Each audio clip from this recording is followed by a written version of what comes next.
Você acompanha agora o Jornal da Rede Alesp. Tudo sobre o Legislativo do Estado de São Paulo.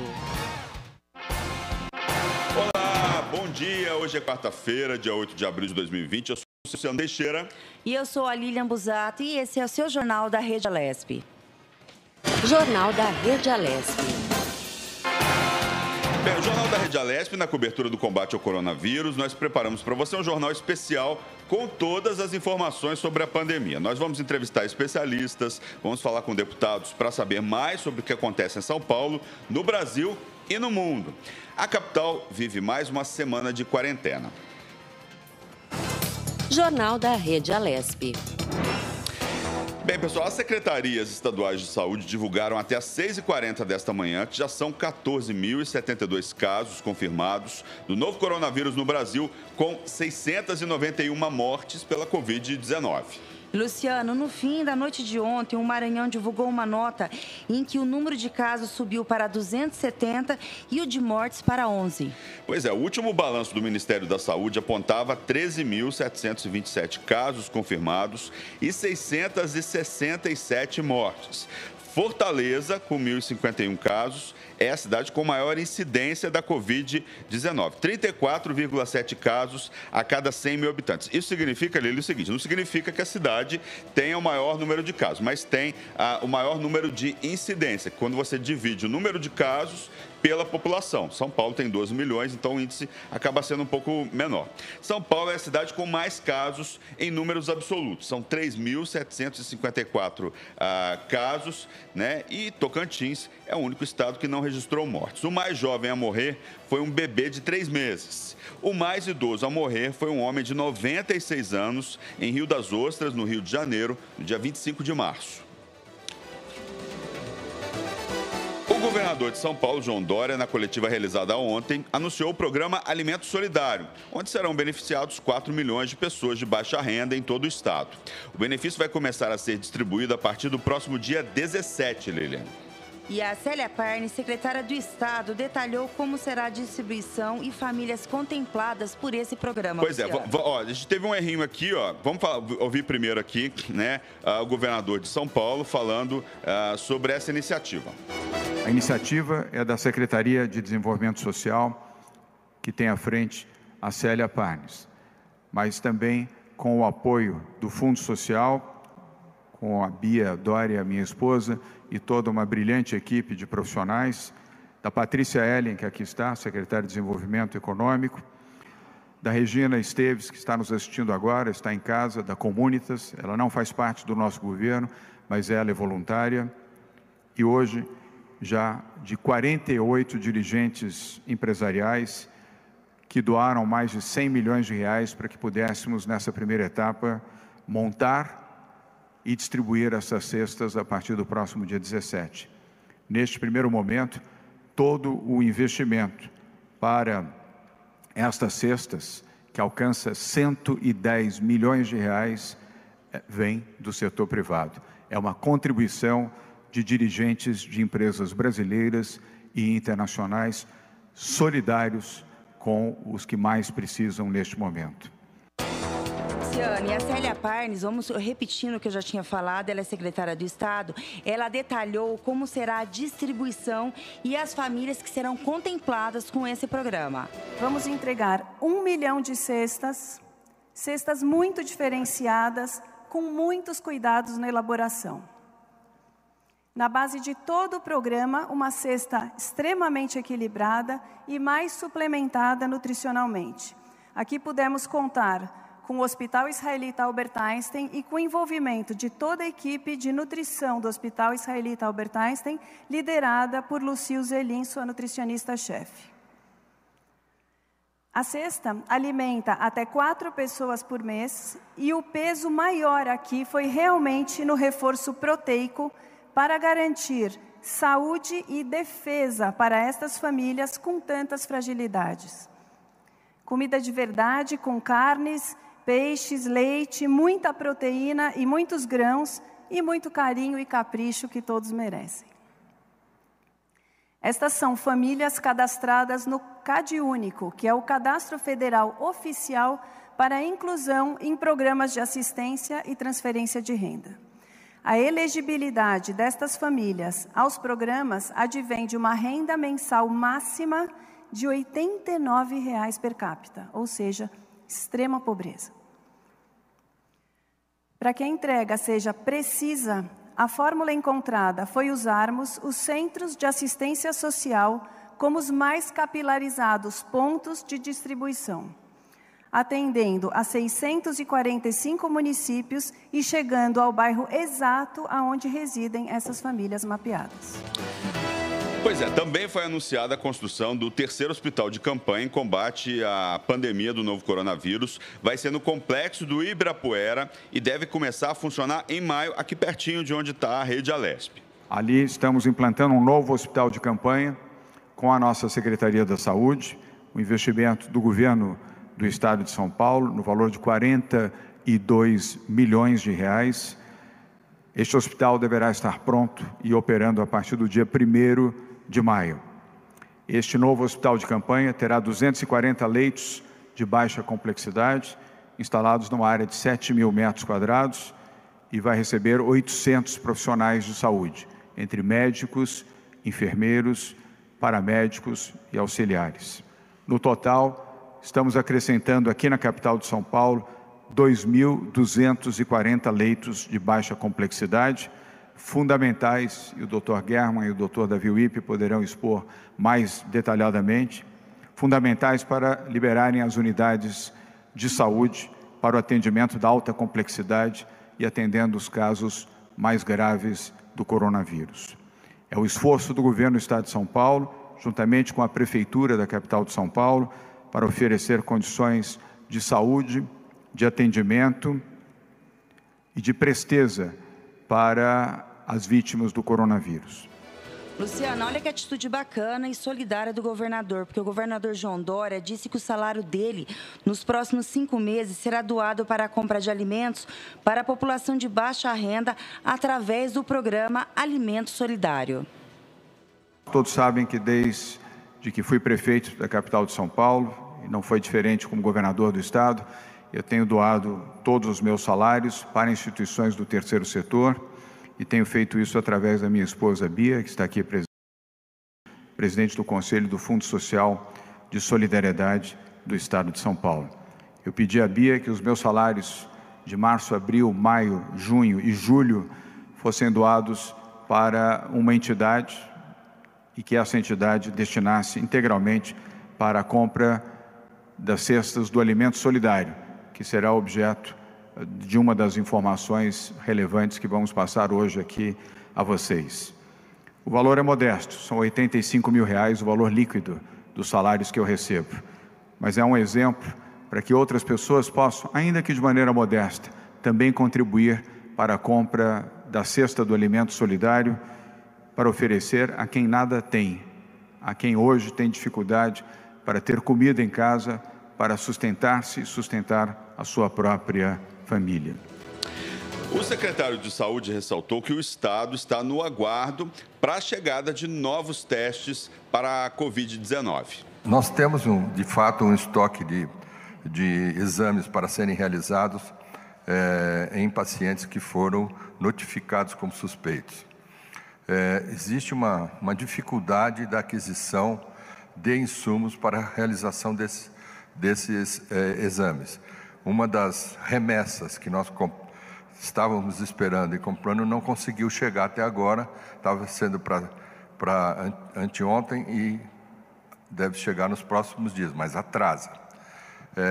Isso interfere, de certa maneira, no número de exames. Nós vamos ter, como aconteceu anteriormente, um degrau no número de exames, do número de pacientes confirmados, e a mesma coisa, em bem menor número, com relação ao número de óbitos. O número de óbitos com exames a confirmar é muito pequeno, então ele não vai interferir significativamente na questão relacionada a óbitos. Nós também estamos comprando exames prontos, não matéria-prima, mas sim exames prontos de algumas entidades, que é o que tem sido aquilo que a gente está soltando principalmente, porque da nossa parte os insumos foram gastos na semana passada. Então a gente tem agora, não vou nominar, mas temos várias entidades que estão realizando os exames para nós, que nós tivemos que comprar para isso. Pois é, o coordenador do Centro de Contingência do Coronavírus, Dr. Davi Wipp, enfatizou a importância da adesão da população às medidas de combate à pandemia. Fica claríssimo por todos os estudos epidemiológicos e estatísticos, a doutora Patrícia, ela vem nos ajudando muito nisso, no entendimento, e 4 grupos que estudam este perfil, esse cenário, chegam às mesmas conclusões. Se nós conseguirmos aumentar o distanciamento social, estava em média de 54% para 70%, o número de leitos disponíveis no estado de São Paulo será suficiente para essa primeira onda epidêmica. Se nós não aderirmos a esta proposta do Estado, nós teremos maiores dificuldades com leitos. Lembrando, eu venho me referindo a isso desde o começo, que 80% dos casos serão assintomáticos ou pouco sintomáticos. 20% serão doentes de gravidade variada, mas 5% necessitarão de ambiente de terapia intensiva. Quanto mais nós pudermos abaixar esta linha de tendência, achatarmos a curva e distanciarmos os casos graves, melhor para o sistema, melhor para o número de leitos e melhor para o grupo de pessoas que trata desses pacientes. Então, nós entendemos que depende um pouco da adesão, e ela precisa ser um pouco maior, das medidas de afastamento. Jornal da Rede Alesp. Bem, pessoal, o Jornal da Rede Alesp conversa agora com o deputado Paulo Fiorilo, do PT, ao vivo aqui nos nossos estúdios. Bom dia, deputado. Seja bem-vindo aqui à Rede Alesp. Muito obrigado por ter vindo aqui nos nossos estúdios durante a quarentena. Deputado, como é que estão os trabalhos legislativos durante a quarentena? A gente sabe que está tendo sessão, né? Enfim, a Assembleia não parou nesse período, né?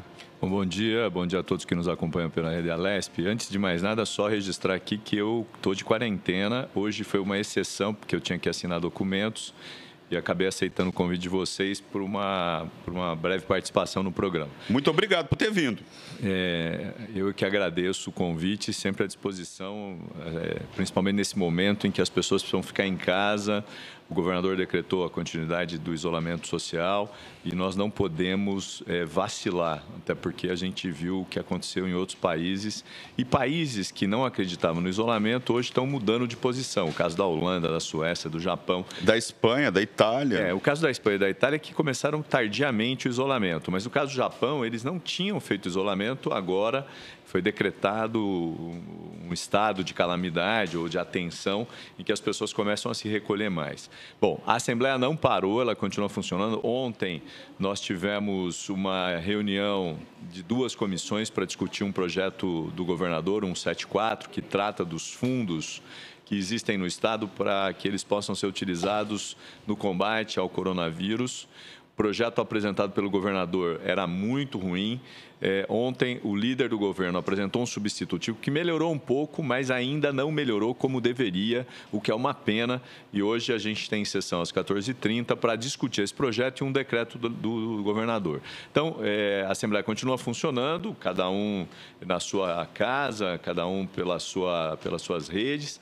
E é assim que eu acho que deve ser, até que a gente supere essa fase tão difícil que passa o Brasil, o Estado de São Paulo, a cidade de São Paulo e o mundo, principalmente o mundo. Que lições o Legislativo Paulista está tirando dessa época de coronavírus? Eu sei que tem essa novidade, igual todo Legislativo, a sessão virtual e tal. Que lições vocês estão tirando desse período? Então, primeiro é se adaptar a essa nova modalidade, porque o parlamento é o debate, é a presença, é a discussão, é o confronto de ideias. Quando você faz através de um aplicativo, através de uma sessão virtual, sempre é muito difícil. Eu acho que a experiência é de que precisa ser aperfeiçoado o modelo. Vou dar um exemplo ontem. O presidente da sessão colocou a votos o projeto e eu queria fazer o pela ordem e não consegui, porque o meu microfone estava fechado, porque não tinha como ser atendido, apesar de ter utilizado o mecanismo estabelecido, que é o chat. Mas isso ainda é muito difícil. Normalmente, quando você está na sessão, você pede pela ordem, você quer fazer um comunicado. Na sessão virtual e nas reuniões, isso precisa ser melhorado. É só uma questão de adaptação. Eu acho que de adaptar as regras, mas é preciso que se modifique o modelo, porque senão você perde aquilo que o parlamento tem de mais importante, que é a discussão, que é o debate, e que é a partir daí que você pode mudar, apresentando novidades, trazendo sugestões. E, infelizmente, ontem, na reunião das duas comissões, a Comissão de Finanças e Orçamento e a Comissão de Justiça, isso não foi possível. Fala um pouco mais dos projetos que vão ser apresentados hoje. Esse que o senhor falou de mudança da redação, fala um pouco melhor deles. Então, o governador mandou um projeto, 174, é uma proposta que nós temos defendido já, a cidade de São Paulo já fez, que é utilizar os recursos dos fundos, recursos que estão parados, que não estão comprometidos, para que esses recursos possam ser utilizados no combate à Covid-19. O que a bancada do PT está propondo? Bom, primeiro, que esses recursos precisam ser dirigidos para o combate à Covid-19, mas também para mitigar os efeitos da crise, em especial aos mais vulneráveis. Então, nós estamos sugerindo que esses recursos pudessem ser utilizados, por exemplo, para não demitir os funcionários das empresas terceirizadas contratadas pelo Estado. O governador, na segunda-feira, na sua coletiva, pediu encarecidamente que os empresários não demitissem. Nós estamos pedindo que o governador não demita. E, para não demitir, ele poderia utilizar uma parcela desses recursos para evitar as demissões em massa, e a gente viu já na educação. Segunda coisa, o recurso precisa ir para um fundo específico ou para uma conta específica. Isso não está claro, até porque isso facilitaria a fiscalização. Terceira coisa, nós achamos que é preciso ampliar, por exemplo, os R$ 55,00 para os alunos. Isso está no substitutivo do governo, acatou uma proposta feita pela professora deputada Bebel e o governo colocou lá os R$ 55,00 para todo mundo. R$ 55,00 para a merenda. Para os alunos, o Vale Merenda. Qual é o problema? Nós estamos às 2 semanas do anúncio, o governador não conseguiu pagar ainda. O grande problema do governador é que muitas vezes ele apresenta propostas e que acabam sendo de difícil execução. Vamos pegar o caso dos testes. Que ele anunciou que teria 2.000 testes por dia. Isso não está acontecendo e tem um gargalo porque demora para o teste ter o resultado. Em alguns estados, eu vi Bahia ontem, que eles estão fazendo testes de minutos, que eles já te dão o resultado. O estado de São Paulo ainda carece desse tipo de teste. E isso dificulta você saber exatamente quantas pessoas estão com o coronavírus, se elas poderiam ser isoladas ou não. Às vezes você é assintomático e está com o vírus. Então, é preciso que o governador avance mais nessa questão dos R$ 55,00. O projeto aqui, se aprovado, ele vai dizer que são para todos os alunos. Isso é um passo importante. Mas ainda é preciso modificar o projeto. Por exemplo, a questão do controle. Não tem a conta e o Legislativo vai receber balanços a cada 90 dias. Nós estamos falando de uma epidemia, de uma pandemia, que precisa ser acompanhada todos os dias. E o uso dos recursos públicos é fundamental ao acompanhamento do Poder Legislativo. O projeto indica que a Comissão de Finanças, Orçamento e Planejamento vai fazer isso. Agora, não pode ser de 90 em 90 dias, precisa de 40, de 30, precisa diminuir o tempo para poder executar essas tarefas. A gente vai acompanhar o desenrolar desse projeto hoje na sessão virtual, e que começa a partir das 14h30, né? Que outros projetos, vocês não vão parar durante a quarentena com essas sessões virtuais, que outros projetos o senhor destaca aí nos próximos dias a serem discutidos aqui na casa? Bom, além desse, tem um decreto do governador que muda prazos para a questão de pessoas que precisam fazer o recadastramento de aposentadoria e tal, que é um decreto mais tranquilo, e o que foi acordado no Colégio de Líderes é de que os projetos dos deputados que tratem desse tema, que possam vir à pauta e que possam ir ao debate. Eu espero que, depois da aprovação do 174, que são os fundos, que a gente possa entrar nessa discussão dos projetos. O deputado que a Marinha ficou responsável de articular as várias iniciativas, são muitas, e tentar aprovar iniciativas que possam ajudar nesse momento tão difícil em que as pessoas estão passando e vão passar. Então, acho que isso é importante, a Assembleia não parar, continuar fazendo as suas sessões virtuais, retomar as reuniões das comissões, as CPIs, aquilo que é possível. A vida, ela não pode parar por esse impedimento de aglomerar pessoas e reunir pessoas. Mas é possível você, de forma virtual, tocar os trabalhos da Assembleia. Nós estamos numa casa legislativa. O que a Assembleia Legislativa pode, além de votação de projetos, além de discussão de temas relevantes que possam ajudar aí a vida durante essa quarentena, o que mais a Assembleia pode fazer para contribuir para a sociedade em épocas de isolamento, de coronavírus e ações futuras? Então, primeiro, acho que a Assembleia tem um papel importante do ponto de vista de informar, que é um pouco o que vocês fazem pela Rede Alesp. Eu acho que esse tipo de debate é preciso que também os deputados façam. Eu acho que cada deputado está utilizando as suas redes. A gente produziu um material informando sobre o coronavírus, temos feito lives no Facebook, no Instagram.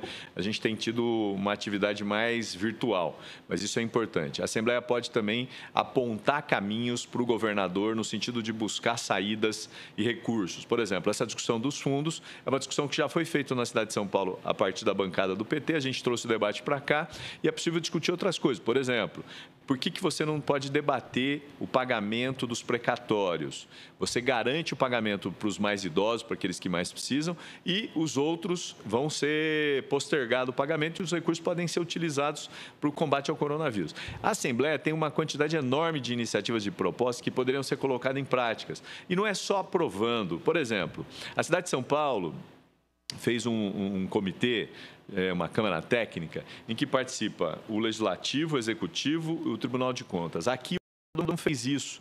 Isso facilitaria sugestões dos legisladores para o Executivo, porque o Executivo ele tem muito mais rapidez, teoricamente, né?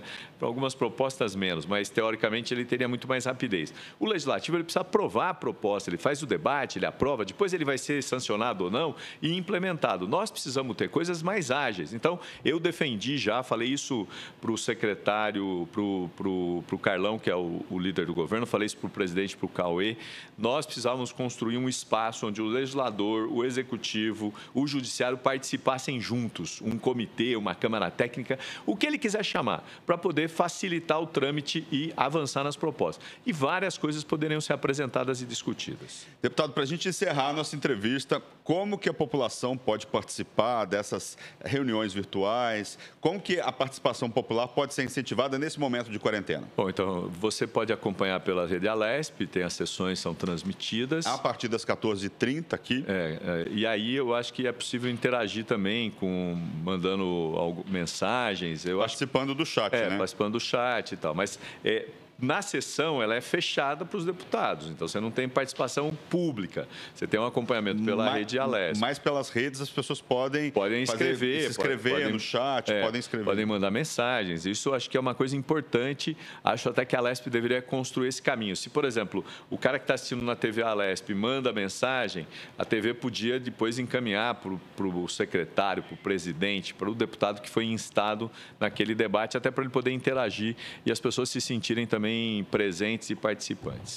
Esse foi o deputado Paulo Fiorilo, um dos líderes da bancada do PT aqui na Assembleia Legislativa. Muito obrigado pela presença aqui nos nossos estúdios e a gente segue aqui com a programação do nosso Jornal da Rede Alesp. Obrigado pela presença. Muito obrigado, estou sempre à disposição. Um abraço. Abraço. Jornal da Rede Alesp. Bem, pessoal, a Secretaria de Saúde de São Paulo vai manter a orientação repassada a hospitais e postos de saúde para notificar apenas casos graves do novo coronavírus. A instrução foi revelada em 27 de março e provocou manifestação do Ministério Público de Contas do Estado, que pediu que o governo voltasse a registrar em sistema todos os casos da doença, sejam eles leves ou graves. Na semana passada, a Promotoria de Direitos Humanos do Ministério Público do Estado de São Paulo também instaurou um inquérito civil para apurar a orientação de que apenas casos graves devem ser registrados em sistema. Nesta semana, o coordenador de controle de doenças da Secretaria Estadual, Paulo Menezes, confirmou que permanece a orientação para que as unidades de saúde registrem apenas pacientes internados ou casos de profissionais de saúde. Ele afirma que a medida está de acordo com a recomendação do Ministério da Saúde. Segundo Menezes, Luciano, alguns dos novos casos confirmados que aparecem nos balanços diários do estado de São Paulo ainda podem ser relativos a pacientes com quadros leves, porque ainda há exames atrasados. Pois é, ele falou o seguinte: a gente continua recebendo resultados de exames de pessoas com sintomas leves da fase anterior que ainda estão saindo. Mas, a partir de agora, a orientação é só notificar pacientes internados ou profissionais de saúde. Essa é a orientação nossa, alinhada com o Ministério da Saúde, foi o que disse o Menezes, foi o que ele afirmou. Em março, a diretoria do Centro de Vigilância Epidemiológica do Estado, Helena Sato, na época em substituição ao infectologista Davi Wipp, confirmou a orientação para notificar apenas pacientes internados e destacou que a medida é necessária para concentrar esforços nos casos graves. E funcionários de unidades básicas de saúde da capital afirmam que o exame laboratorial já não era recomendado para pacientes com sintomas leves, mas que a partir da chegada do e-mail, a orientação é não notificar os casos no sistema. Pois é, o Ministério Público de Contas cobrou o governo para não testar só pacientes internados em estado grave. Para os promotores, o Estado deve adquirir uma quantidade de testes compatível com a real situação enfrentada e mudar o atual protocolo de notificação de casos do novo coronavírus, divulgando com transparência os dados relacionados aos casos confirmados e às mortes decorrentes da doença. Nacionalmente, a orientação do Ministério da Saúde é fazer exames laboratoriais para coronavírus apenas em pacientes graves. No entanto, o Ministério aceita notificações da doença com base em diagnósticos clínico-epidemiológicos, ou seja, sem a necessidade de teste. Apesar disso, funcionários de unidades de saúde afirmam que são orientados a não notificar em sistema os casos sem o exame. Vai ajudar em muito o combate aqui em São Paulo, né? Porque são, a meu ver, milhões de reais que serão aplicados. Pois é, Lília, isso é uma situação complicada porque isso acaba gerando o que a gente chama de subnotificação, né? Se só são testados pacientes em casos graves, né?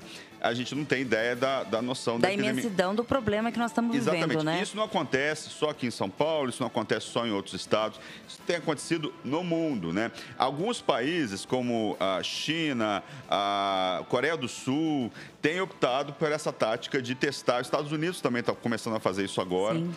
Tem optado pela tática de testar o máximo de pessoas possíveis. Mas o que falta hoje aqui são exames, né? Dificuldade de se fazer os exames. A USP parece que está desenvolvendo aí um exame mais rápido. A gente vai acompanhar essa situação a partir de agora.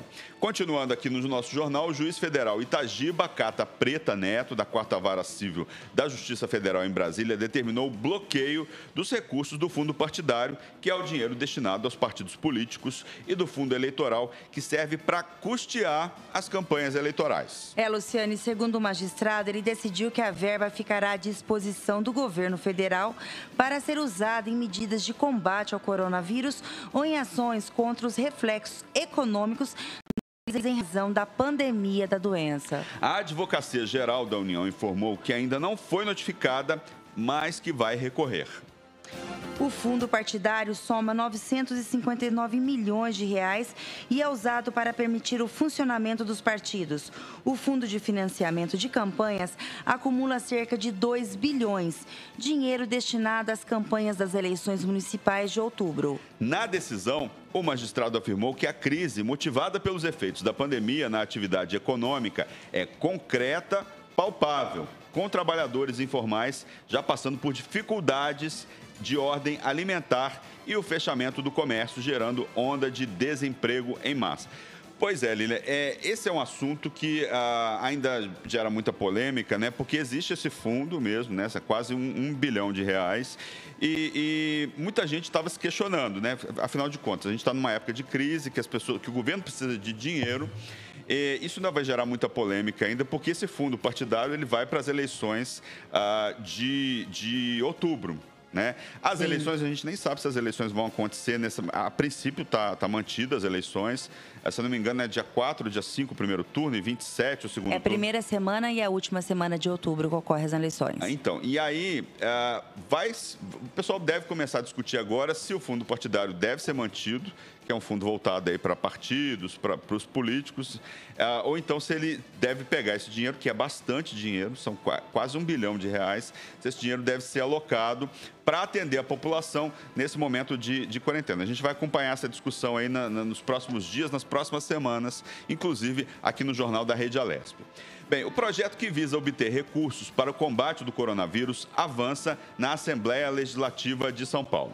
Os deputados aprovaram o texto do projeto de lei que permite a transferência de saldos positivos dos fundos especiais de defesa do Estado para a conta única do Tesouro Paulista. De despesa do Estado. De despesa do Estado. A proposta de autoria do governador João Dória foi analisada em reunião conjunta das comissões de Comissão, Justiça e de Finanças, Orçamento e Planejamento. A sessão foi realizada em ambiente virtual e presidida pelo deputado Mauro Bragato, do PSDB. O parlamentar acredita que a medida vai trazer benefícios para o Estado. Vai ajudar em muito o combate aqui em São Paulo, né? Porque são, a meu ver, milhões de reais que serão aplicados nesse combate. São recursos já que estão,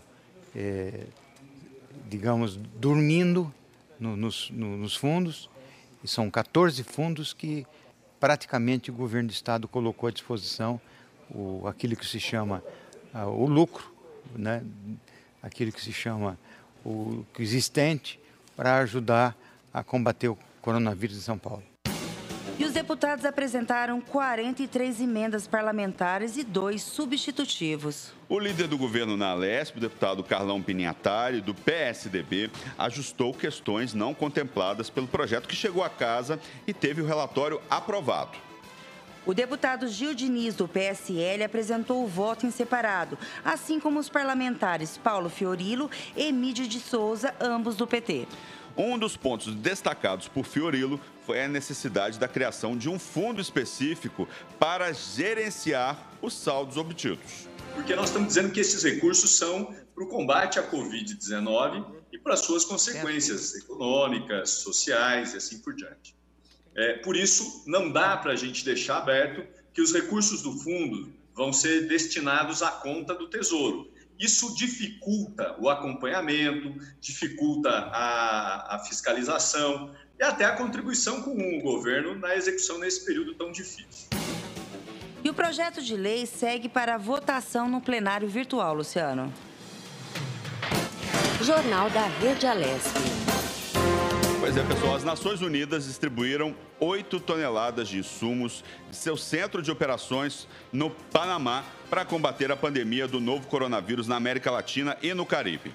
O Programa Mundial de Alimentos informou que os suprimentos, que incluem kits Covid-19, foram enviados para 24 países da região. Pois é, a agência da ONU, responsável por gerenciar esse depósito humanitário, justificou a medida afirmando que a Covid-19 é uma emergência de saúde e, neste caso, requer uma resposta global e que o Panamá é o centro de operações para a América Latina e o Caribe da entidade. Os kits para combater a doença incluem materiais para profissionais da saúde, como máscaras, luvas, aventais, óculos e desinfetantes. Barracas multifuncionais também foram enviadas para diferentes países, de acordo com o comunicado da agência. A ONU disse que, dada a suspensão de voos comerciais em todo o mundo, o estoque humanitário tem um papel muito mais importante no combate à pandemia.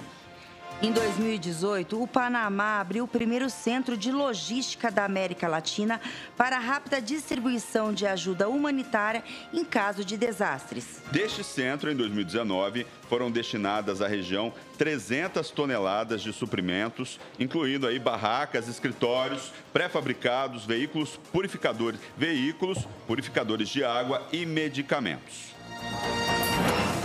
Jornal da Rede Alesp.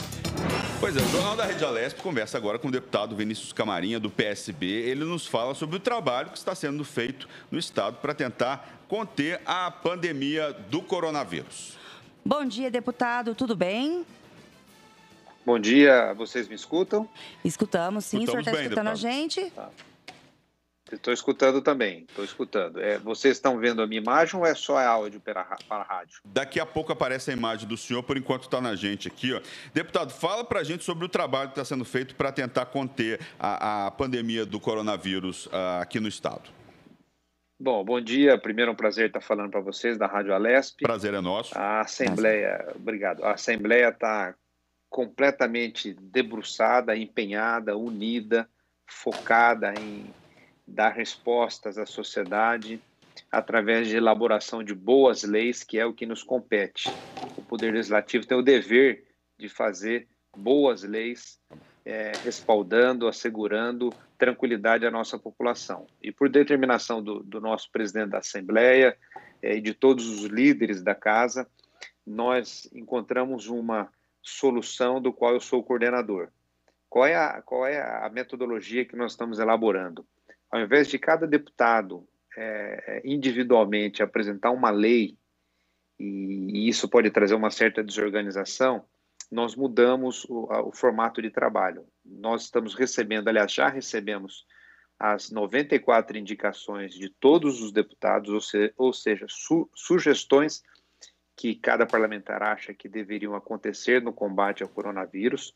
Dentre essas sugestões, nós vamos reunir todas elas em um único projeto geral de combate ao Covid-19, ou seja, repetindo, ao invés de ter uma lei específica de cada deputado, nós vamos fazer uma única lei organizada, encaixando todas essas ideias para que a lei tenha mais abrangência, para que a lei tenha mais eficácia, para que a lei aconteça para valer e a gente consiga assegurar aí a saúde das pessoas, a preservação do emprego, renda, do empregado e do empregador, a questão do funcionalismo público, as condutas da iniciativa privada, das pessoas.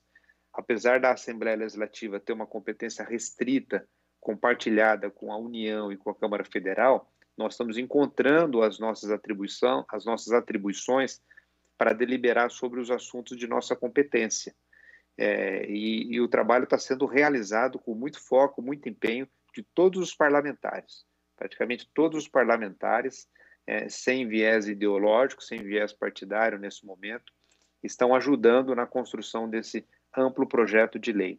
E mais, além da participação dos deputados, nós estamos dialogando com o governo do estado, através do vice-governador Rodrigo Garcia, que, diga-se de passagem, está fazendo um belíssimo trabalho frente a essa crise toda.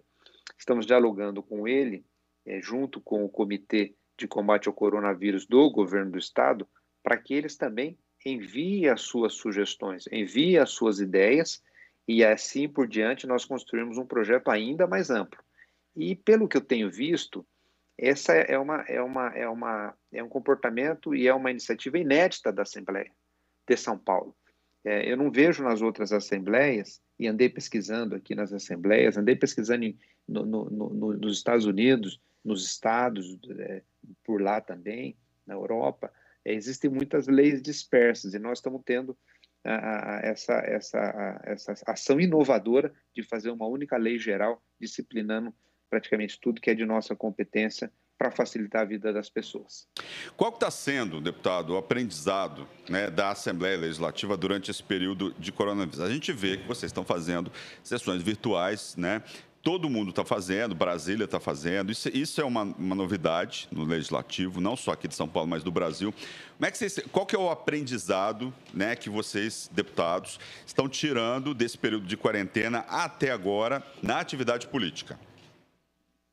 Bom, primeiro, eu saúdo o nosso presidente por rapidamente ter encontrado uma ferramenta de trabalho que pudesse dar a todos nós, parlamentares, a continuidade do nosso trabalho. É essencial para, nesse momento de crise, para a gente dar resposta à população e ao governo. O governo do estado mandou recentemente um projeto de calamidade pública que foi em 3, 4 dias votados, né, de forma virtual e inédita. Então, essa tem sido uma ferramenta boa de trabalho. E tudo isso é muito novo, não só para nós, parlamentares, mas para a sociedade como um todo, né? Eu acho que isso tem, aliás, no mundo, praticamente, isso tem mudado comportamentos de trabalho de todos. Eu posso dizer para mim, individualmente, como parlamentar, eu tenho procurado nesse momento estudar muito, pesquisar muito e encontrar soluções para os problemas que a nossa sociedade está vivendo. E aí você tem que se debruçar em pesquisas, em elaboração de projetos que possam ser projetos técnicos. E essa é uma coisa que nós nos entendemos na Assembleia. Não tem espaço para demagogia, não tem espaço para projeto politiqueiro, não tem espaço para se aparecer politicamente nesse momento, né? Nós precisamos ter efetivamente boas leis que dê segurança à população. Vai lá, Lília, faz sua pergunta. O deputado, com todas essas ações do governo sendo tomadas, né, para prevenção, para poder nos salvar dessa pandemia, qual a sua opinião pessoal em relação a tudo isso? É positiva? O senhor prevê ainda há muito tempo ainda? Ou o senhor acha que nós já estamos a caminho já de uma vitória? Olha, Lília, a gente recebe, né, nós todos, a população como um todo, uma enxurrada de informações. Informações de gente que é contrária à quarentena, de gente que é favorável à quarentena, de pesquisadores que têm uma tese intermediária. É muito confuso isso para a população como um todo, né? E até para nós também, que estamos debruçados nessa pesquisa, né? nesse entendimento dessa pandemia. Então, o sentimento que a gente tem são de muitas dúvidas e poucas respostas. A gente vê lá na Europa o comportamento do vírus, né? Ali principalmente na Itália, França, Espanha, agora o Reino Unido. Na Ásia, um comportamento também diferente, e eu acredito que esse comportamento da Ásia se deu pela disciplina dos asiáticos, principalmente da China, de ter cumprido com a quarentena. Aliás, o regime chinês é totalmente diferente, é bem rígido, lá tem ordem, né? Lá tem comando, né? É uma pessoa só que manda e pronto, acabou. Não tem discussões acessórias, né? Então, a gente começa a perceber um pouco esses resultados. Aqui no Brasil, o que a gente tem observado, sobretudo em São Paulo, pelo menos o que tem chegado de informações técnicas e pesquisas, que a quarentena que se iniciou aqui, e nós já estamos indo aí para quase 20 dias de quarentena, praticamente. Começou finalzinho do mês, né? Nós começamos no finalzinho do mês, foram 10 dias de quarentena, estamos quase 10, 15 dias de quarentena.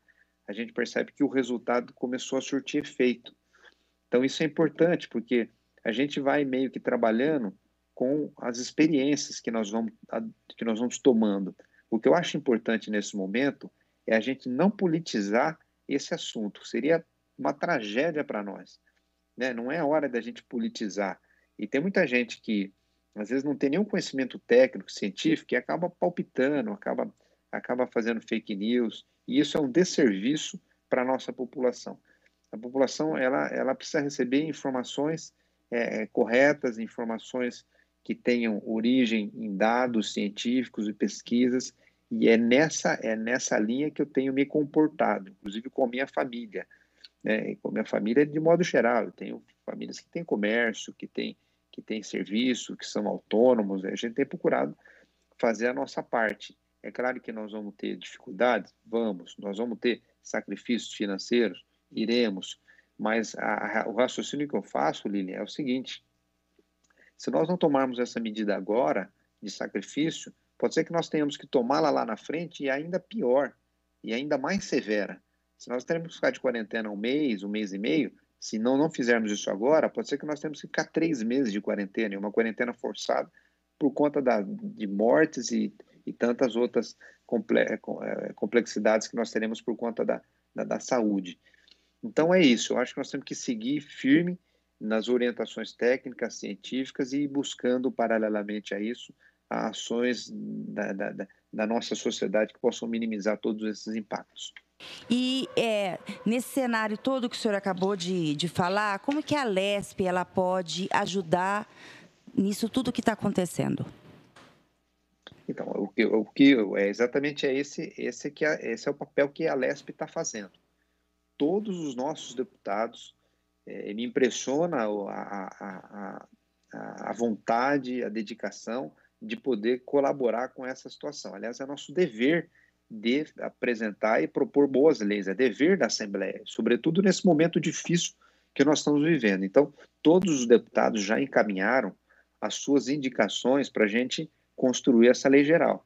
Essa é a nossa colaboração, é fazer leis, fazer ações que possam facilitar a vida das pessoas, que possam dar ao empreendedor e ao empregado alguma solução e alguma facilitação com o governo do Estado, que possa também, por um outro lado, a gente dar um suporte necessário para o governo do Estado implementar ações na saúde pública, né?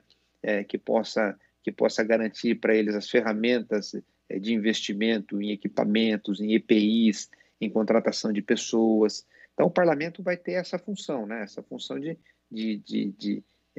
fazer valer as suas atribuições.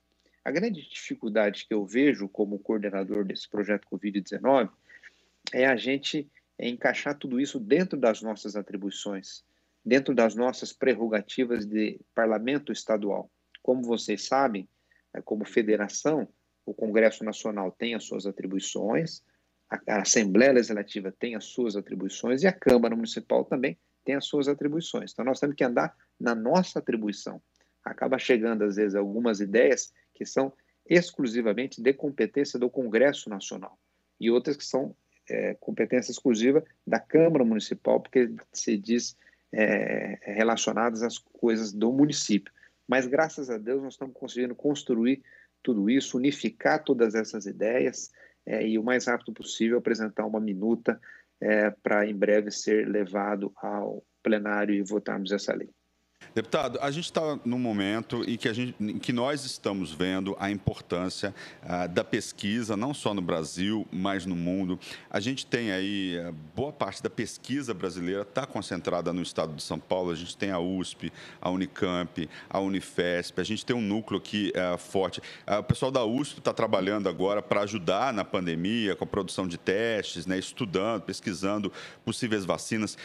O que a casa pode fazer depois, né, e durante também essa pandemia, para incentivar e melhorar a pesquisa desses centros de excelência, que são muito importantes para o Brasil e também para o mundo? O sentimento, eu acho que é o contrário. O que essas instituições e o que essas entidades e que os poderes precisar da Assembleia, o sentimento que eu tenho é que nós estamos inteiramente à disposição para rapidamente deliberarmos qualquer assunto. Então, é isso que o parlamento precisa fazer. Por exemplo, a USP, a Unicamp, as nossas faculdades isoladas de medicina, tanto em Rio Preto quanto em Marília, elas possuem quadros de excelência. E se porventura precisarem de que a Assembleia delibere um remanejamento de recursos, que o governo do Estado solicite algum investimento a mais, nós teremos que estar à disposição como sempre estivemos. Sempre estivemos nesse momento, principalmente de pandemia, de trabalho virtual. Essa é a ideia nossa. Então, é difícil você prever todas as possibilidades. Então, é importante que as pessoas passem para a gente as suas necessidades, né? Não dá para a gente, no universo geral, prever tudo que pode acontecer. É interessante quando a gente recebe as sugestões dos deputados, você vê, poxa vida, isso aqui eu não tinha pensado. Ou esse outro item aqui, não cheguei nem a imaginar que poderia estar acontecendo. Essa outra situação aqui a gente poderia ter deliberado. Então, tudo isso vai acontecendo e é muita coisa para se pensar. Então, essas ideias que estão chegando dos deputados, como nós temos deputados de todas as regiões, praticamente de todas as idades, de todas as correntes políticas, ela colabora demais, porque ela acaba representando todos os setores da nossa sociedade. Então, é importante que cada um manifeste a sua necessidade, né? Tanto as instituições, quanto os poderes, quanto órgãos, associações, entidades de classe, enfim. Eu acho que a Assembleia está aqui para ouvir e poder construir também junto com todos. Tá certo. Gostaríamos de agradecer a presença do deputado Vinícius Camarinha, do PSDB. Muito obrigado pela entrevista, obrigado por estar aqui no Jornal da Rede Alesp com a nossa equipe. Muito obrigado, parabéns pelo trabalho de vocês, estamos à disposição. Um grande abraço. Obrigada, deputado, um bom dia. Obrigado, bom dia. Bem, pessoal, o Ministério da Saúde informou que o isolamento social só será flexibilizado quando a rede de saúde de estados e municípios estiver estruturada, o que significa a necessidade desses locais terem em quantidade suficiente respiradores, equipamentos de proteção individual, testes laboratoriais, profissionais de saúde, leitos de UTI e de internação. A notícia foi uma referência ao boletim epidemiológico divulgada na última segunda-feira pelo próprio Ministério, que sinalizava para a flexibilização do isolamento social a partir da próxima semana em cidades e estados com metade dos leitos e estrutura da saúde vagos. Agora, o Ministério diz que mais importante que a data é a estruturação da rede de saúde. O órgão afirma que não será possível adotar medidas de relaxamento sem o preparo da rede de atenção à população. Isso porque, Luciano, o isolamento tem a função de retardar o pico da pandemia, de modo a dar tempo para os estados e municípios preparar a assistência aos pacientes. Jornal da Rede Alesp. Bem, pessoal, o Jornal da Rede Alesp conversa agora com José Miguel Chatiquino, médico e presidente da Sociedade Brasileira de Pneumologia e Tisiologia. Ele nos fala sobre os impactos do coronavírus no pulmão. Bom dia, doutor José. Seja bem-vindo ao nosso Jornal da Rede Alesp. Bom dia. Estão me ouvindo bem? Estamos sim. Doutor, fala um pouco para a gente, né, dos casos aí de pneumonia associados, doenças respiratórias associadas ao coronavírus. É muito comum, vocês têm verificado isso? E que cuidados que a população pode ter? Bem, realmente, a porta de entrada do coronavírus é via aparelho respiratório. Ele se liga a um tipo de receptor que existe na mucosa brônquica e vai até a periferia dos alvéolos, lá nos alvéolos, e com isso ele entra no aparelho respiratório e aí induz uma série de alterações. Doutor Miguel. Doutor, só pode subir um pouquinho a câmera do senhor, a gente está vendo o senhor do olho para baixo. Né? Se o senhor puder subir um pouquinho a câmera para a gente ver a imagem inteira do senhor. Vamos ver se melhorou. Melhorou? O senhor estava falando disso. Agora ficou bom. Agora, isso aí, doutor. Isso aí. Agora, pode continuar o que o senhor estava falando? Desculpe interromper o senhor aí durante a fala. A gente estava falando do pulmão como porta de entrada, né? Isso. E é importante que a gente tenha bem claro que o vírus é diferente de uma bactéria, de um fungo, de qualquer outro ser vivo. O vírus é apenas uma proteína recoberta por uma camada de gordura. Ele precisa, então, entrar numa célula do aparelho, seja qual for, para que possa...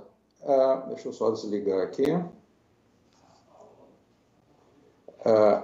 Então, ele tem que entrar numa célula para poder se multiplicar e induzir uma série de situações, inclusive a sua própria multiplicação.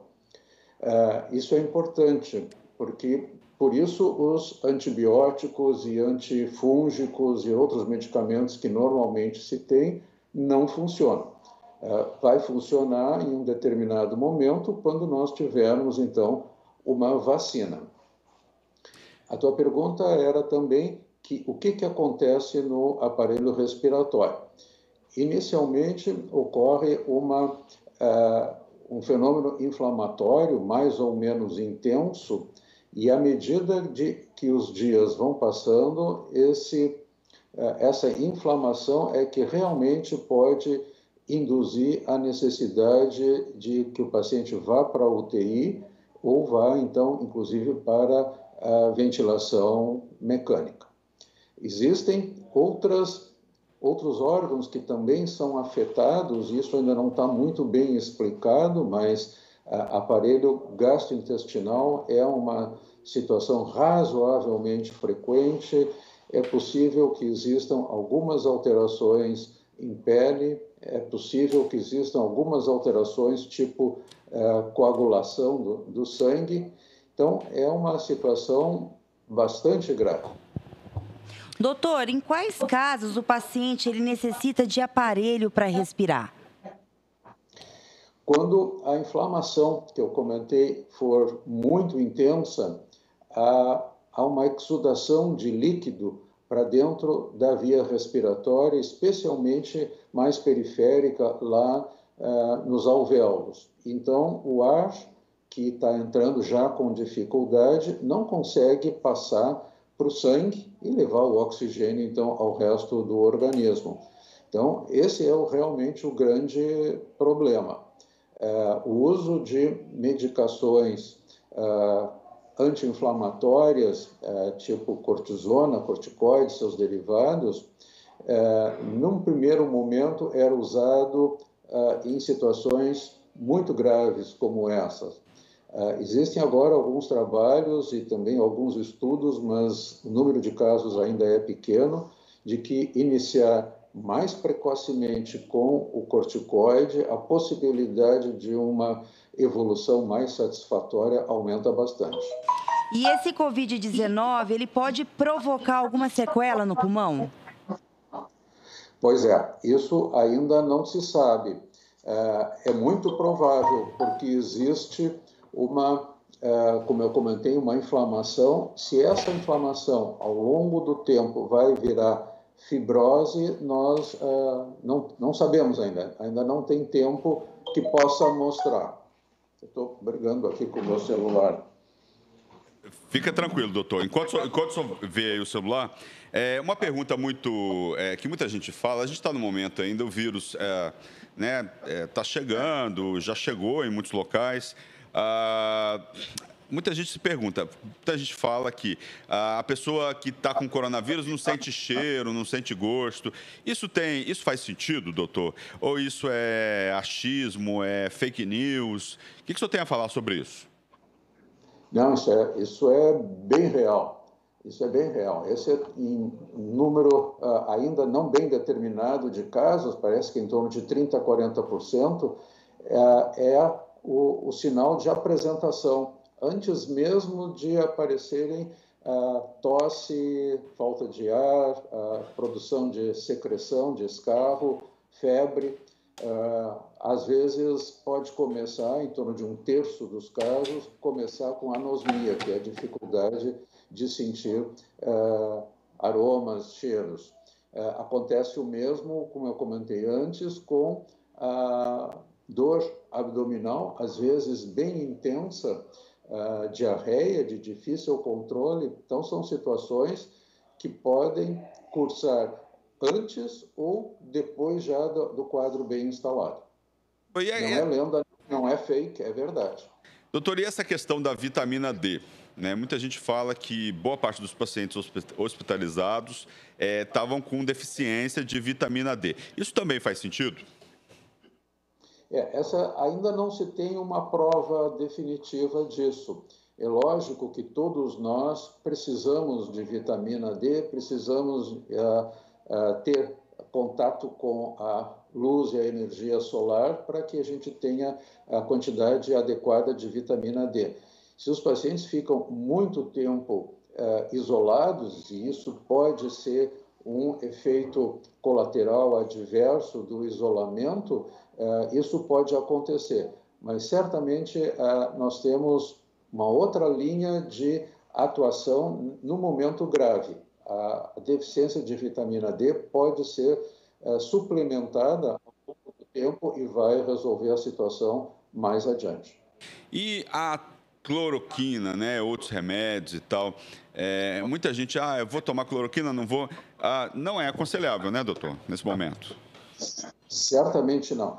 A cloroquina é uma medicação bastante promissora nessa pandemia que nós estamos passando, né? Ela tem uma ação aparentemente muito positiva. Entretanto, não é uma droga isenta de riscos.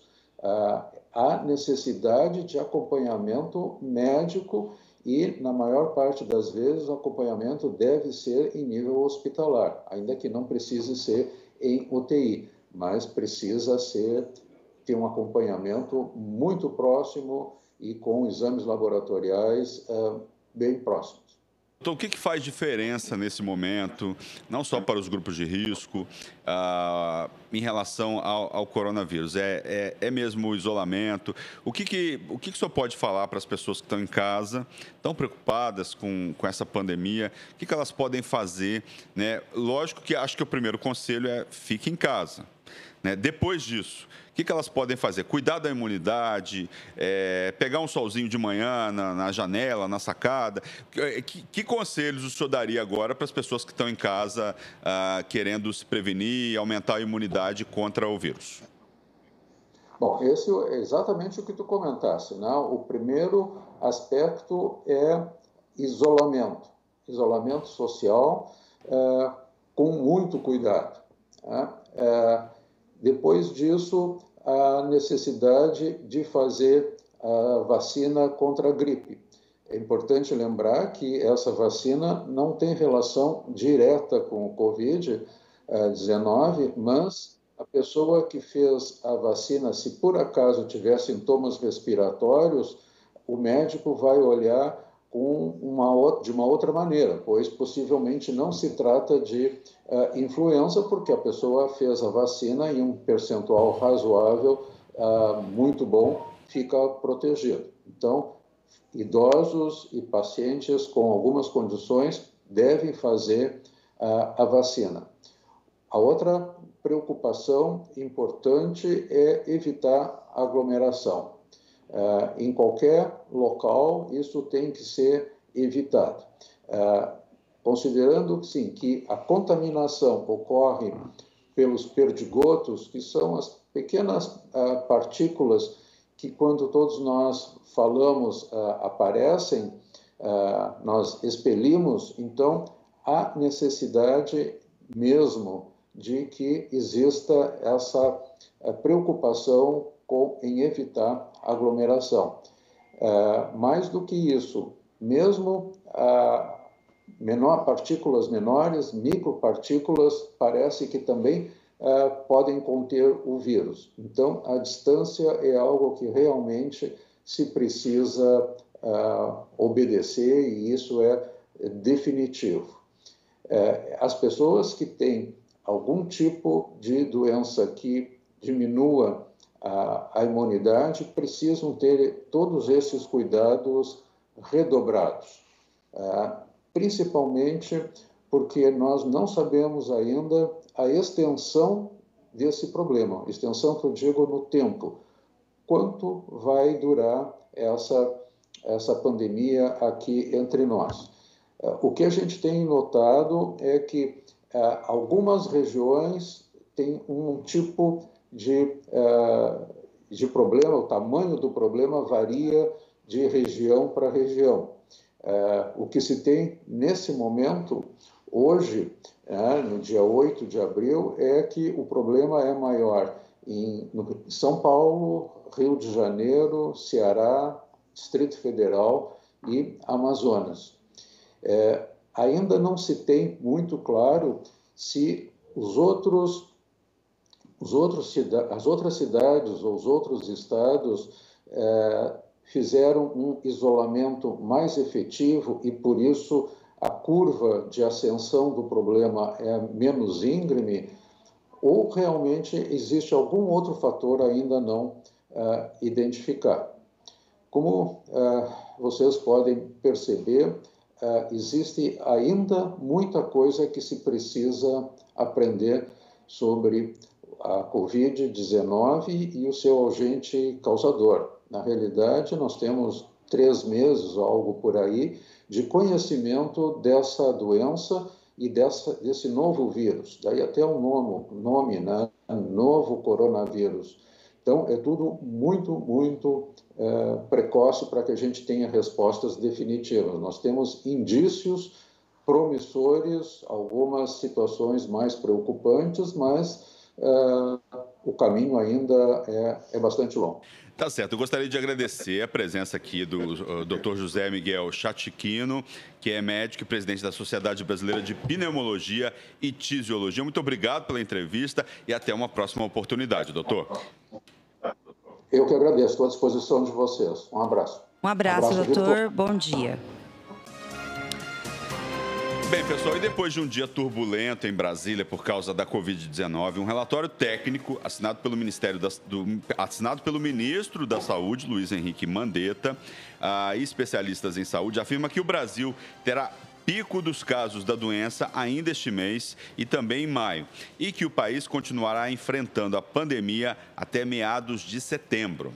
O ministro da Saúde ainda defendeu o isolamento social e apontou como uma das medidas usadas no Brasil para evitar a disseminação do Covid-19, Luciano. No relatório, Lilian, de Mandetta, ele cita o uso de máscaras como uma das medidas de prevenção que podem ajudar a conter o avanço da pandemia. Na Ásia, o uso de máscaras é culturalmente aceito e não há o costume de abraços e beijos como aqui no Brasil. Segundo o ministro da Saúde, ele disse que, embora o Brasil esteja tentando implementar medidas para reduzir o número de casos, principalmente focados no isolamento social, um aumento nos casos da Covid-19 é esperado nos próximos meses. Vários modelos matemáticos mostraram que o vírus estará circulando até meados de setembro, com um pico importante nos casos entre abril e maio. Pois é, foi o que ele disse. A gente vai dar agora um giro informativo via Skype com os nossos repórteres, trazendo mais notícias para o Jornal da Rede Alesp. A gente vai falar agora com o Sérgio Everton. Sérgio Everton está na linha. Jornal da Rede Alesp. A gente vai falar agora com o Sérgio Everton. Oi. Bom dia, Sérgio. Bom dia, Lília. Qual que é a informação que você nos traz hoje? Tudo bem? Bom dia, Luciano. Aliás, só para lembrar, o Luciano hoje está mais à vontade, está de camiseta, né? Tô de camiseta hoje, já tô mais relax, né? E continua elegante, né? Esqueci a televisão, A Lília também tá bem elegante, aí tá todo mundo nos trinques, como a gente fala, né, Luciano? Estava ouvindo agora essa entrevista aí com o doutor, com o médico, né? Você vê como é que é a nossa diferença, né? O jornalista, ele tem aquela coisa, né, de estar ali à frente, se preocupar com tudo. Gostei do toque que você deu para ele lá, né, levantar um pouco mais a câmera, que ele estava cortando ali. Boa dica, viu, Luciano? É porque às vezes não dá para ver, né? O pessoal, às vezes no Skype não dá para você ter um retorno, né? E como a pessoa não está acostumada com TV, é normal isso acontecer, né? Mas aí a pessoa vendo na hora que entra, você podia dar esse toque também. Procura posicionar aqui a tela do seu computador, né? Ele mesmo consegue ver a imagem dele e dizer que está cortando um pouco a cabeça, mas você deu um toque legal, gostei, viu? Agora vamos lá, vamos às notícias. De você, aqui, eu espero boas notícias. Oi. De você, espero boas notícias, Sérgio. Traga as boas notícias de hoje. Vou, com certeza. É que está cortando um pouco o áudio, eu estou sentindo aqui, corta o áudio e eu fico sem um pouco do retorno de vocês. Mas mesmo picotando, vai dar para a gente falar aqui, ó. Lília, olha só, Lília e Luciano, as pessoas, né, que são mais abastadas, assim, de dinheiro, né, que tem mais dinheiro, como um Bill Gates da vida, né, um CEO aqui do Twitter, que é essa rede social que a gente vive clicando. Aliás, hoje o mundo é rede social, né, ainda mais nessa situação agora do coronavírus. Então, o cofundador, né, do Twitter, que é o Jack Dorsey, ele doou parte de sua participação na rede social para a recuperação econômica e social durante essa pandemia aí do coronavírus, né? A doação representa, olha só, 28%, Luciano e Lília, 28% de toda a fortuna dele, viu? O anúncio foi feito pelo próprio Twitter aqui, onde ele divulgou os valores. Sabe quanto? Tem ideia? 1 bilhão de dólares. Quase 5 bilhões e 200 milhões de reais, né? Na luta aí contra esse novo coronavírus. Vamos falar uma coisa, Sérgio? A pessoa que tem muito dinheiro, a pessoa que é bilionária, né, Lília, assim, a pessoa não vai gastar esse dinheiro o resto da vida. Não, né? Ela não vai gastar. Não. Aí, como diz aquele ditado, vai o quê? Guardar e levar no caixão? A gente brinca assim, mas é uma verdade, né? Você não vai levar isso. Não tem como gastar, né? Não é verdade. Então, assim, esse ato foi muito bacana, assim. Isso me lembra o caso do Rockefeller, lá em Nova York, que ele, no início do século XX, ele chegou e falou assim, olha, eu e a minha família, ele era bilionário também, eu e a minha família, a gente vive bem com tantos milhões de dólares, né? Meus filhos e meus netos e tal. Ele pegou o resto da fortuna dele e doou, né, para uma fundação que hoje está ali, o Rockefeller Center lá em Nova York, né? E assim, foi uma atitude muito bacana. Os americanos têm essa... Eles têm essa educação, né? Eles têm essa educação e a consciência, né? De não precisar levar mais do que eles precisam, né? Eu acho isso muito bacana. E poderia ser, assim, aqui no Brasil também poderia ser adotado isso, né? Podia ser um exemplo, né? Podia ser um exemplo, né? Um exemplo para as pessoas. Não estou dizendo entre a gente, viu, Lilian? A gente ali está bem embaixo, mas tem muita gente rica no Brasil, Luciano, que poderia ter essa atitude, né?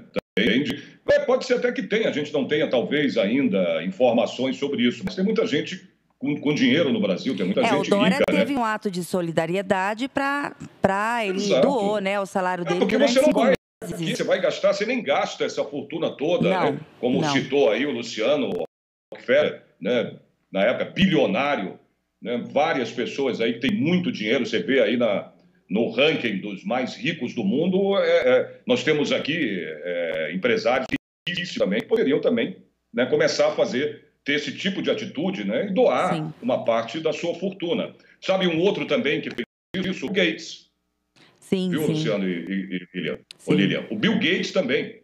Ele vai aí construir 7 fábricas para acelerar a produção das vacinas, né, no combate aí ao Covid-19. Ele anunciou, né, junto com a sua fundação, eles estão correndo aí, acelerando, né, esse esforço da Covid, construindo fábricas aí por todas as 7 vacinas mais promissoras atualmente em desenvolvimento, né, mesmo que apenas uma delas, ou 2, não sei, provavelmente sejam aí produzidas. Tomara que seja produzida aí a do coronavírus, né? Então, o anúncio foi feito durante uma entrevista dele. A fundação ela tem uma experiência profunda em doenças infecciosas, a do Bill Gates, viu? E eles pensaram aí na epidemia, financiaram algumas coisas a serem preparadas aí como um esforço dessa vacina, né? Eles vão, mesmo tendo que escolher apenas duas delas, eles vão financiar aí fábricas para todas as 7, né? Ou seja, 7 tipos de vacinas para tentar chegar, né, aí a uma vacina do coronavírus. Isso aí também faz com que, quer dizer, mais um cara bilionário, né, que não vai precisar desse dinheiro todo, não tem como, gente. É uma coisa assim, as pessoas falam, não, mas tem muito dinheiro. Tá, tem muito dinheiro, mas vai gastar com o quê? Sabe? E essa que é a pergunta, com o que você faz, né, com tanto dinheiro? Tem que aproveitar o momento, entendeu? O momento é para que, né, se tenha aí a cura desse coronavírus, que as pessoas consigam chegar a uma vacina. Eu sei que demora mais de 2 anos, né? Eu falei essa semana sobre várias notícias aí de testes de vacina, né, que estão sendo feitas aí em vários países. Então, a gente tem que também contribuir, a gente tem que fazer a nossa parte. Uma outra aqui, a Ambev, olha só que legal.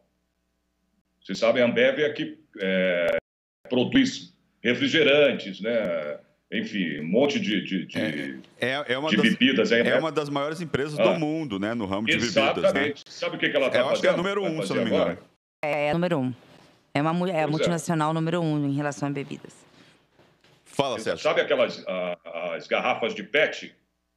Sei. A Ambev vai produzir agora 3 milhões, viu, Luciano, de máscaras do tipo, que é aquela face shield, né? Face shield, que cobre todo o rosto. Sabe aquela que vem aqui em cima, cobre o rosto todo? Sei qual que é. Que parece aqueles caras que fazem solda, né? Que são soldadores. Por isso que chama face shield, né? E vão distribuir gratuitamente? 3 milhões. Eles vão parar de fazer por uns dias, por um tempo, né, a produção dos refrigerantes para produzir essas 3 milhões de máscaras com garrafas PET. Isso é muito bom, né? Eles vão usar aí, eles vão distribuir para profissionais aí da área, principalmente de saúde, né? Essas máscaras protegem totalmente o rosto e vão doar para os profissionais da saúde de todo o Brasil. Devem ser aí fabricadas, olha só, por dia, 100 mil máscaras. Olha que legal, gente. Bacana. Quer dizer, as pessoas estão, não é, Luciano?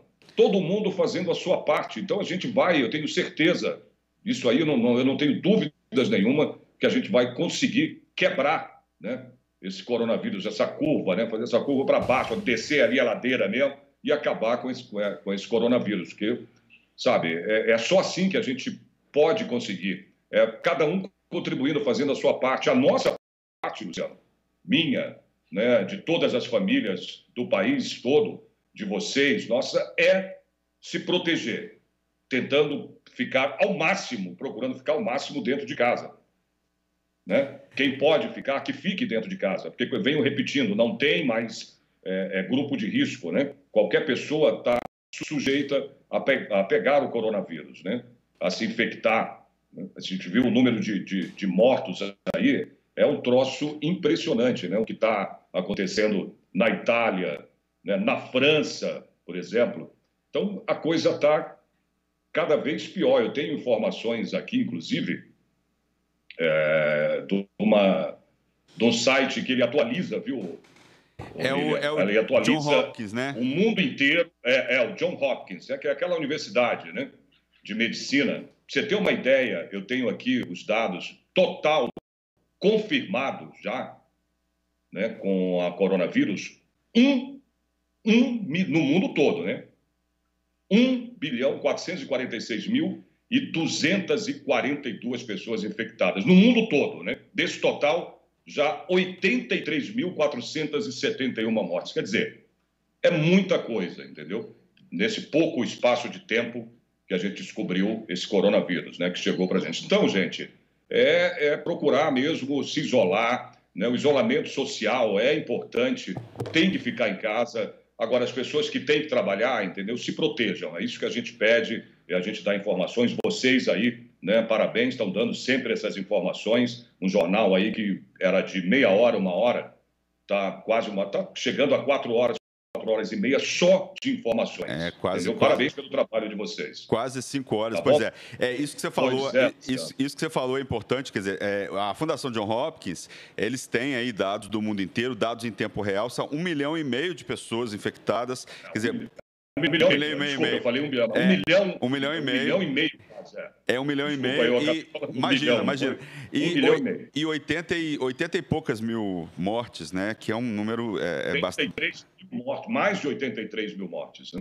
Tá certo. No mundo todo. Quer dizer, é muito grande, né? A gente tem que se tentar o máximo se proteger, e se protegendo é ficando em casa, não tendo aglomerações, como a gente vê de vez em quando aí nos jornais, né? Pessoas fazendo churrasco ainda. Eu vi outro dia uma pelada, né? Esses campos de várzea, né, Luciano? Um time com 22 jogadores e ainda com torcida organizada, gente. Pelo amor de Deus, né?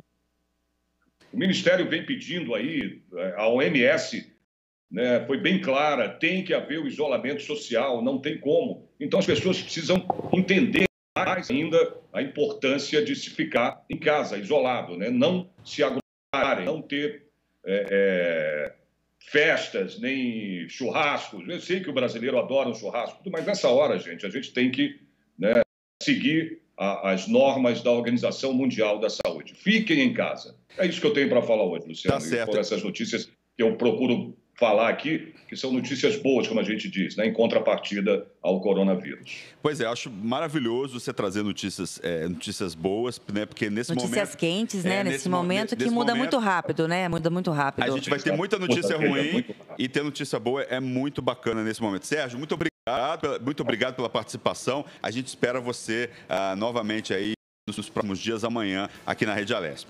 Obrigada, Sérgio. Tenha um bom dia. Oi, Tito. Que Deus te ilumine bastante. Um abraço a vocês. Que Deus abençoe a todos nós, né? A todos nós. Tudo vai passar, se Deus quiser. Nossos ouvintes e telespectadores. Vai passar, vai passar. Amém. Bem, se você acompanha o Jornal da Rede Alesp, quer dar sua opinião ou sugestão, ligue pra gente. O nosso WhatsApp é o 11 98457 8129. Vamos repetir? 11 98457 98457-8129. Repita, Lilian. 98457-8129 e deixe seu recado. Vamos fazer de novo. Repita. 98457-8129 e deixe o seu recado. Tá certo. Jornal da Rede Alesp. Pessoal, confira agora o destaque que marcou esse primeiro bloco do Jornal da Alesp. O pagamento do auxílio de 3 parcelas de R$ 600 a trabalhadores informais deve começar a partir de amanhã e, segundo a previsão divulgada, esse pagamento deve começar a partir de amanhã. Outra notícia, segundo previsão divulgada pelo ministro da Cidadania, Onyx Lorenzoni, o governo federal também anunciou que já está disponível para ser baixado o aplicativo para celulares que vai ser usado para o cadastramento de informais no programa de auxílio emergencial. O cadastramento poderá ser feito mesmo que o usuário não tenha crédito no celular. Jornal da Rede Alesp.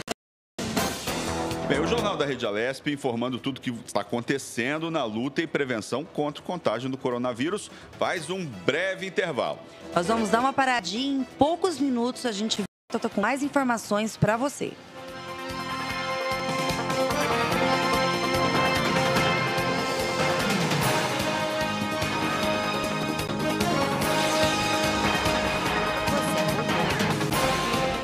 Jornal da Rede Alesp.